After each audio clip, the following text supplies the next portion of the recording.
कहीं का ईंट कहीं का रोड़ा। इस लिहाज से एक बहुत महत्वपूर्ण व्यक्ति राघव चड्ढा बाहर निकल के चले आए हैं आम आदमी पार्टी से, और उनकी उपयोगिता संगठन में लेनी है या सरकार में लेनी है ये तय करना है। अकेले वो नहीं है, उनके साथ पूरी फौज है आम आदमी पार्टी की, उनको कहीं ना कहीं समायोजित करना पड़ेगा, जगह देना पड़ेगा, काफी ऊर्जावान है। और एक पॉलिटिकल पार्टी का फाउंडिंग मेंबर बना, जिस पार्टी को मैंने अपने प्राइम यूथ के 15 साल दिए, अपने खून पसीने से, बहुत मेहनत से इस पार्टी को सींचा। लेकिन आज ये पार्टी वो पुरानी वाली पार्टी नहीं रही। इस पार्टी में आज एक टॉक्सिक वर्क एनवायरनमेंट है। आपको काम करने से रोका जाता है, पार्लियामेंट में बोलने से रोका जाता है, और उनकी उपयोगिता नहीं होने की वजह से ही आम आदमी पार्टी से वो लोग अलग हुए थे। इस बात को भारतीय जनता पार्टी को पूरी तरह से पता है। और फिर ये पूरी टीम पंजाब जो चुनाव होने वाला है अगले मार्च अप्रैल में, उसमें इफेक्टिव हो सकती है। भारतीय जनता पार्टी के संगठन में या मंत्री पद में इनको जल्द से जल्द जगह दिया जाना जरूरी है। दोनों में वैकेंसी है और दोनों काम व्यवस्थाओं की वजह से, चुनाव व्यवस्थाओं की वजह से लगातार टलता रहा है। इस बार शायद न टले। यही टलने की वजह है कि नीतीश कुमार एकदम समयबद्ध कार्यक्रम के हिसाब से आए। 29 तारीख तक नरेंद्र मोदी और अमित शाह की जोड़ी व्यस्त थी, शिद्दत से व्यस्त थी पश्चिम बंगाल के चुनाव। उसके पास समय ही नहीं था कहीं और का मामला देख पाए। तो नीतीश कुमार आए, दिल्ली राज्यसभा की शपथ ले गए और उन्होंने तय समय में 15 तारीख को इस्तीफा भी दिया और 16 तारीख को वहां बिहार में मुख्यमंत्री बन गया। नीतीश कुमार की पसंद का ही बन गया। कहते हैं संघ के पृष्ठभूमि वाले लोगों को ये कहने का मौका नहीं लगा या समझाने का मौका नहीं लगा इस जोड़ी को कि भाई बिहार में पहली बार भारतीय जनता पार्टी की सरकार बन रही है, तो वहां भारतीय जनता पार्टी का मतलब संघ की पृष्ठभूमि का व्यक्ति मुख्यमंत्री कुर्सी पर बैठे। लेकिन वहां चली किसकी? सम्राट चौधरी एनडीए के नेता हैं या भारतीय जनता पार्टी के नेता हैं, किसी को कुछ पता नहीं है। भारतीय जनता पार्टी जो कैडर बेस्ड है, जो कहीं का कुनबा कहीं का रोड़ा नहीं है, वहीं का रोड़ा और वहीं का कुनबा है, सब कुछ है। और उनके लोगों के बजाय सम्राट चौधरी वहां मुख्यमंत्री बने हैं। अलग बात है, उसी सारे भारतीय जनता पार्टी को ये करना है। अगर इस जोड़ी के पास थोड़ा भी समय होता तो हो सकता है भारतीय जनता पार्टी कैडरों में उत्साह भरने के लिए, उल्लास भरने के लिए उन्हीं का कोई ओरिजिनल व्यक्ति आता। लेकिन बता दें, बिहार का ये फैसला है, ये बिहार का फैसला अगर पंजाब में लागू होता है तो जो राघव चड्ढा रह गया था मुख्यमंत्री बनने से, भगवंत मान को आखिरी वक्त में मुख्यमंत्री बना दिया गया था पंजाब, तो क्या राघव चड्ढा को भारतीय जनता पार्टी कहीं का कुनवा कहीं का ईंट लाने की जो आदत पड़ी है, उसमें राघव चड्ढा को पंजाब का मुख्यमंत्री का चेहरा बनाने जा रही है भारतीय जनता पार्टी? ये समझने की बात है। संदीप पाठक जैसे राघव चड्ढा है वैसे संदीप पाठक है, काफी शिद्दत से हर कैडर आम आदमी पार्टी का उन्हें जानता है, परिचित है, वहां सरकार में है वो पार्टी। कहते हैं 50 से ज्यादा विधायक टूट के आने को तैयार है भारतीय जनता पार्टी को। अभी तय करना है, अगले 6 महीने वहां चुनाव होना है, तो 6 महीने के अंदर में कैडर को तय करना है कौन सा सिंबल लेके चुनाव लड़ेगा। ये ऑपरेशन लोटस सिर्फ बंगाल के युवाओं में बहुत सामर्थ्य है। टीएमसी की निर्मम सरकार ने युवाओं को नशे के अंधकार में धकेल दिया है। हमारा ये बंगाल तो क्रिएटिविटी का किंग है। आपने देखा है बच्चे कैसे बढ़िया बढ़िया पेंटिंग बना करके ले आए। पश्चिम बंगाल ये पंजाब तक ही सीमित नहीं है। पश्चिम बंगाल में जो कुछ हुआ आप देख ही रहे, उसका नतीजा 4 तारीख को आ जाएंगे। तो देशव्यापी असर विस्तार देने के लिए गुजरात में भी चुनाव है। गुजरात से किस प्रधानमंत्री नरेंद्र मोदी और अमित शाह खुद वहां से, तो वहां पर किसे ज्यादा महत्व दिया जाना है? क्या गुजरात के मुख्यमंत्री को फिर से बदला जाएगा? क्या CR पाटिल जो केंद्रीय मंत्रिमंडल में वहां की मुख्यमंत्री कुर्सी सौंपी जाएगी? क्योंकि जीत वहां सुनिश्चित करना सबसे ज्यादा जरूरी है। तो इस लिहाज से केंद्रीय मंत्रिमंडल में और सरकार में, केंद्रीय मंत्रिमंडल में और नितिन नवीन जो नए अध्यक्ष बने हैं, उनके संगठन में कौन जनरल सेक्रेटरी होते हैं, कौन उपाध्यक्ष होते हैं, ये सब तय होना बहुत महत्वपूर्ण घड़ी है। और इस सब के लिए समय भी मुकर्रर हो गया।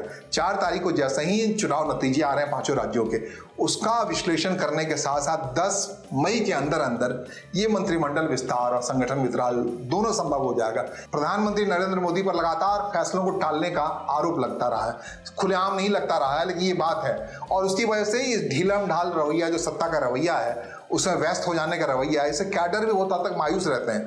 खासकर संगठन के मामले बहुत सारे कद्दावर नेता किनारे बैठे पड़े हैं। बीच बीच में उनको हटाया गया, ऐसी उम्मीद में हटाया गया कि आपको संगठन में जगह दिया जाएगा, कई संगठन के लोगों को इसलिए हटाया गया आपको सरकार में जगह दिया जाएगा। अनुराग ठाकुर इसके मिसाल है, खाली जगह आपने छोड़ रखी है। तो इस मंत्रिमंडल के विस्तार में और संगठन के विस्तार में किसको कौन सी जगह मिलनी है वो बहुत महत्वपूर्ण है। जैसे बार बार मैं आपको कह रहा हूँ दक्षिण से सिंघम के बारे में, के अन्नामलाई के बारे में, पूरा तमिलनाडु का चुनाव इसलिए उन्होंने शांत रह के किनारे पड़ के कर लड़ लिया कि उनको ये बात मंजूर नहीं थी एआईएडीएमके को वहां महत्व दिया गया। क्यों महत्व दिया गया? क्योंकि केंद्रीय मंत्रिमंडल में उनके शामिल होने का मामला टल गया था। इसी दरमियान उन्हें उम्मीद थी भारतीय जनता पार्टी केंद्रीय अध्यक्ष के तौर पर उन्हें बनाया जाएगा, राष्ट्रीय अध्यक्ष बना करके दक्षिण में एक आवेग लाएगी भारतीय जनता पार्टी। दक्षिण में जो चढ़ाई का काम रुका पड़ा है वो रुक गया मायूसी से बैठने की वजह से, कि अन्नामलाई की मायूसी से बैठने की वजह से। उनको बहुत उम्मीद थी कि ठीक है नितिन नवीन बन गया तो बनने के तुरंत साथ ही साथ उन्हें महासचिव बना देंगे। इसी ढंग से अनुराग ठाकुर जो मछली खाते हुए दिखे पश्चिम बंगाल में जाकर के पार्टी जिताने के लिए, क्या न करना पड़े नेताओं को उसका देखिए। अनुराग ठाकुर तो ठीक है ब्राह्मण जाति से नहीं आते हैं, लेकिन ब्राह्मण ने मनोज तिवारी ने जाकर मछली खाया, आप समझ सकते हैं। मनोज तिवारी को बहुत उम्मीद है केंद्रीय मंत्रिमंडल में शामिल होने की। अनुराग ठाकुर को बहुत उम्मीद है उन्हें महासचिव के तौर पर तराशा जाएगा, पार्टी को तराशने के काम में लगाया जाएगा। अचानक से नितिन नवीन एक लो प्रोफाइल के व्यक्ति को लाकर राष्ट्रीय अध्यक्ष बना दिया गया है। लेकिन राष्ट्रीय अध्यक्ष बना देने भर से क्या होता है? जब तक उनको अपनी टीम बनाने की स्वतंत्रता नहीं दी जाएगी या उनके टीम में प्रभावशाली लोगों को नहीं शामिल किया जाएगा, राम माधव हुए, सुनील बंसल हुए, ये तमाम लोग उत्तर प्रदेश के चुनाव के लिहाज से बेहद महत्वपूर्ण है। उत्तर प्रदेश में चुनाव हो रहा है, सेमीफाइनल कहा जाता है, और ये मार्च अप्रैल में होना है। उत्तराखंड में चुनाव होना है, वहाँ एक लंबी फौज है जो धामी साहब के मुख्यमंत्री बनाए जाने के बाद से मायूस है। अगर उन सबको समायोजित नहीं किया, उन तमाम नेता को नहीं किया गया तो उत्तराखंड में तो खेल हो ही जाएगा भैया। इसके अलावा पंजाब में नए सिरे से लड़ाई लड़नी है। नवजोत सिंह सिद्धू कांग्रेस में रहेंगे या बीजेपी में आएंगे, कहाँ जाएंगे, किस ढंग से जाएंगे, वो भी इस इंतजार में है कि भारतीय जनता पार्टी कुछ फैसला करे, संगठन विस्तार का फैसला करे, केंद्रीय मंत्रिमंडल के विस्तार का फैसला करे, गठन का फैसला करे। इस लिहाज से पंजाब भी बहुत महत्वपूर्ण है। गुजरात के बारे में आपको कहा ही, सीआर पाटिल जो अपने हिसाब से गुजरात के क्राफ्टमैन है, वहां के पॉलिटिक्स के भारतीय जनता पार्टी के क्राफ्टमैन, केंद्रीय मंत्रिमंडल में रखकर उनसे काम चलाया जा रहा है। क्या उनको गुजरात नए सिरे से भेजा जाएगा? क्योंकि वहां जीत सुनिश्चित करने के लिए बहुत सारे प्रयोग किए जाने हैं, बहुत आवश्यकता है, नहीं तो मामला बहुत गड़बड़ हो सकता है। इसी ढंग से गोवा का मामला है, गोवा में चुनाव होना है, मणिपुर में चुनाव होना है। मणिपुर की हिंसा के बारे में काफी लोग मुश्किल में है, वहां राष्ट्रपति शासन रहेगा या फिर आगे चुनाव होगा, ये चुनाव करवा पाएगी भारत सरकार, ये भी एक बड़ी चुनौती अमित शाह के लिए। गृह मंत्री रहते हुए पूरा दाग लगा पड़ा है उनकी विशेषज्ञता पर और उनकी योग्यता पे। मणिपुर अपने हिसाब से एक धब्बा है, तो इन सब की सफाई होनी है। ये सब कुछ करने की चुनौती है 4 मई के बाद।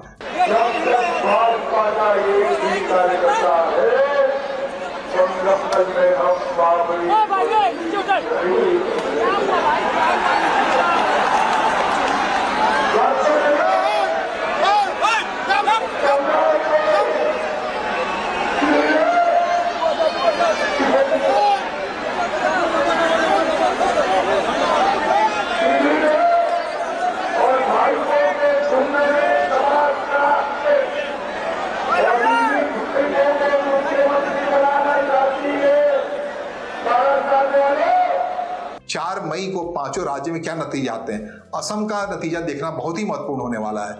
क्या वहां हेमंत बिस्वा शर्मा फिर से सरकार को जिता पाते हैं, भारतीय जनता पार्टी को ले आते हैं सरकार के लिए, और क्या हेमंत बिस्वा शर्मा को ही मुख्यमंत्री बनाया जाएगा?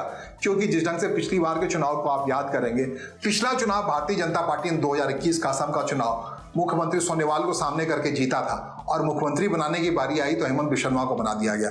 तो क्या इस बार हेमंत बिस्वा शर्मा के सहारे अगर भारतीय जनता पार्टी असम में जीतती है तो क्या हेमंत बिस्वा शर्मा के सिर ही ताज रहेगा मुख्यमंत्री को, या फिर उनको केंद्रीय मंत्रिमंडल में ला करके भारतीय जनता पार्टी अपने मूल कैडर किसी व्यक्ति के सिर पे ताज सजाएगी, जैसा प्रयोग करती रही है भारतीय जनता पार्टी?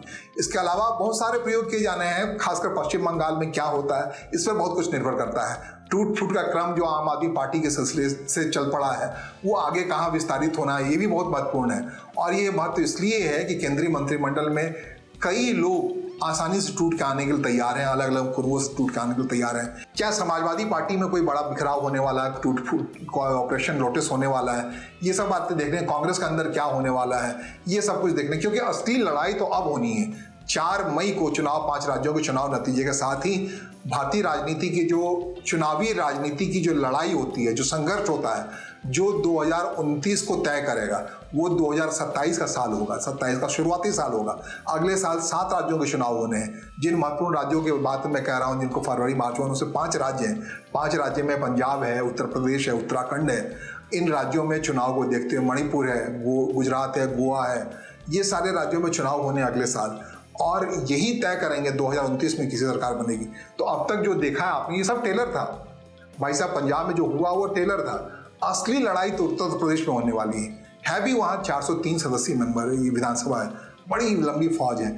अगर 400 प्लस जो 2024 में भारतीय जनता पार्टी से विफल हो गई, अगर उसको कायम करना है, उसको बनाना है, या फिर जो कुछ 17 अप्रैल को संसद के अंदर, लोकसभा के अंदर भारतीय जनता पार्टी को पराजय देखनी पड़ी, उससे विजय माना है, मतलब हार करके जीतने का इतिहास रचना है, तो केंद्रीय मंत्रिमंडल का विस्तार और पार्टी का नया तरीके से संरचना करना, नीति नवीन की टीम को मजबूत बनाना, ये अपने आप में बहुत महत्वपूर्ण है। ये कब होता है, कैसे होता है, इसका भारतीय जनता पार्टी के तमाम नेताओं को इंतजार है, और विपक्ष को भी अपने हिसाब से इसका इंतजार है, क्योंकि सब सहमे हुए हैं, सब खतरे हैं। क्योंकि जिस हिसाब से विस्तारवादी रूप ले रखा है भारतीय जनता पार्टी ने, कौन टूटेगा, कहाँ जाके जुड़ेगा, भानुमती किस हिसाब से कुनवा बनाएगी, कहाँ का ईंट लाएगी, कहाँ का रोड़ा लाएगी, ये देखना बड़ा दिलचस्प होगा। फिलहाल मुझे सुनने और समझने के लिए आपका आभार। नमस्कार, धन्यवाद।